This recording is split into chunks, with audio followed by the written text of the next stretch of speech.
Hi friends, இன்னைக்கு நம்ம channel Kayal சமையல் பகுதியில் நம்ம பார்க்க போகிறது ஒரு ஹெல்த்தியான சாலட் மட்டும் கிடையாது. இதில் உள்ள நன்மைகள் என்ன தீமைகள் என்ன அப்படின்றத நம்ம இதில் வீடியோவில் பார்க்க போகிறோம். ஸோ கடைசி வரைக்கும் மிஸ் பண்ணாமல் பாருங்கள்.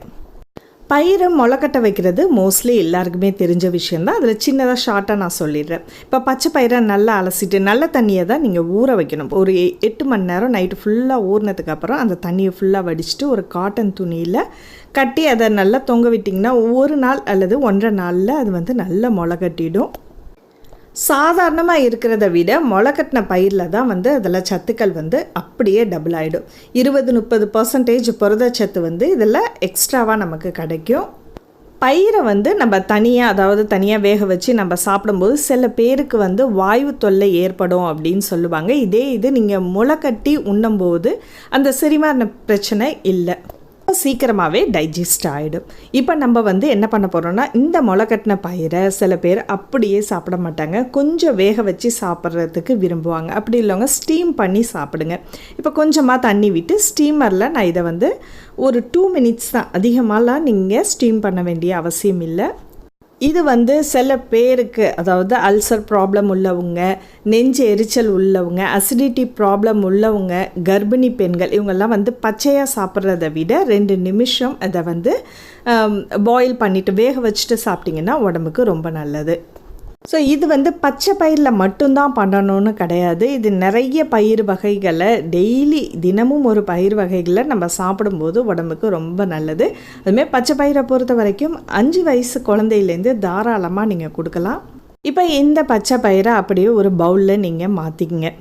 இதை நம்ம சாலட் எப்படி ரெடி பண்ண போகிறோம் அப்படின்றத நம்ம இன்றைக்கி பார்த்துட்ருக்கோம். இதை தனியாக சாப்பிட்றத விட நீங்கள் இது கூட நிறைய வெஜிடபிள்ஸ் ஆட் பண்ணிக்கிட்டிங்கன்னா ரொம்ப ஒரு ஹெல்த்தியாகவும் இருக்கும். ஸோ இந்த மாதிரி பச்சையாக சாப்பிடக்கூடிய காய்கறிகள் அப்படின்னு பார்த்தீங்கன்னா கேரட், கோஸ் நல்லா பொடிசாக நீட்டமாக துருவி எடுத்துக்கோங்க. இது கூட சின்னதாக பச்சை மிளகாய் ஒரு சின்ன துண்டு தான் போட்டிருக்கேன், அதையும் பொடிசாக நறுக்கி, கொத்தமல்லி இலைகளையும் பொடிசாக நறுக்கி இதோட சேர்த்துருக்கேன்.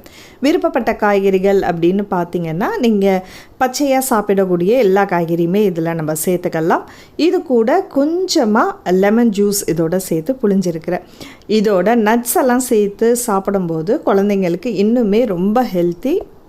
அக்ரோட், பிஸ்தா இது 3த்தையும் நல்லா பொடிசாக நறுக்கி வச்சுருக்கேன். தேவையான அளவுக்கு உப்பு சேர்த்து நல்லா மிக்ஸ் பண்ணிட்டிங்கன்னா போதும், சுவையான சாலட் நமக்கு ரெடி ஆகிடுச்சு. எப்படி சாப்பிட்லாம் அப்படின்னு பார்த்தீங்கன்னா, காலையில், மதியானம், நைட் எந்த வேலையினாலும் நீங்கள் சாப்பிட்லாம். ஆனால் இதை மட்டுமே மெயினாக நீங்கள் சாப்பிடக்கூடாது.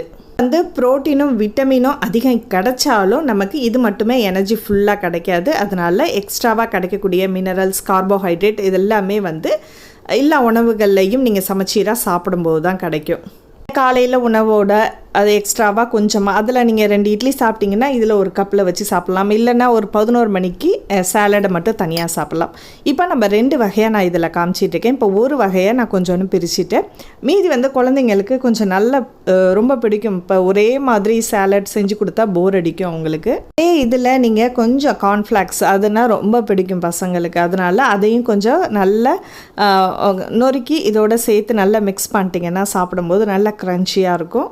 குழந்தைங்களும் ரொம்ப விரும்பி சாப்பிடுவாங்க. இந்த மாதிரி ஒவ்வொரு நாளுக்கும் ஒவ்வொரு வகையான தானியங்களை நீங்கள் முளை கட்டி கொடுங்க, குழந்தைங்க ரொம்ப விரும்பி சாப்பிடுவாங்க. ஆரோக்கியமான உணவு நம்ம கொடுத்த மன திருப்தியும் இருக்கும். ஸோ இதில் உள்ள நன்மைகள் அப்படின்னு பார்த்தீங்கன்னா, எதிர்ப்பு சக்தி அதிகமாக ஆகும். அதே மாதிரி சர்க்கரை நோயாளிகள் தினமுமே முளை கட்டிய தானியங்கள் நிறைய சேர்த்துக்கணும். மெயினாக பச்சை பயிறு அதிகமாக, கொழுப்பு சத்து அதிகமாக இருந்துச்சுன்னா அது குறைக்கக்கூடியது. சத்து அதிகமாக இருக்குது. அதே மாதிரி vitamin A, vitamin E, vitamin B இது எல்லாமே இதில் இருக்குது. இதை நீங்கள் ரெகுலராக சாப்பிடும்போது கண்ணுக்கும் சரி, தோலில் ஏற்படக்கூடிய எந்த ஒரு நோயாக இருந்தாலும் அது சீக்கிரமாக குணமாகும் அப்படின்னு சொல்கிறாங்க. முளைக்கட்டின பயிர் வகைகளை நம்ம தொடர்ந்து சாப்பிடும்போது உடம்புல உள்ள இரத்த நாணங்கள் சுத்தமாகும். அதே மாதிரி இதய சம்பந்தப்பட்ட நோய்கள் வர்றதை தடுக்கக்கூடியது. செரிமான பிரச்சனை இருக்கிறவங்க இதை தொடர்ந்து சாப்பிடும்போது, முளைக்கட்டின பயிர்களை சாப்பிடும்போது அந்த ப்ராப்ளமும் நமக்கு சால்வ் ஆகுது. இரும்பு சத்து இதில் ரொம்ப அதிகமாகவே இருக்குது. முளைக்கட்டிய பயிரோட சத்துக்கள் அப்படின்னு பார்த்தீங்கன்னா எக்கச்சக்கமாக சொல்லிக்கிட்டே போகலாம். ஸோ தினமும் இந்த மாதிரியான சாலடு நீங்கள் உணவில் சேர்த்துங்க. இந்த வீடியோ உங்களுக்கு பிடிச்சிருந்துச்சுன்னா மறக்காமல் லைக் பண்ணிவிட்டு உங்கள் கருத்துக்களை ஷேர் பண்ணுங்கள். அடுத்த ஒரு இன்ட்ரெஸ்டிங்கான வீடியோவில் சந்திப்போம். நன்றி.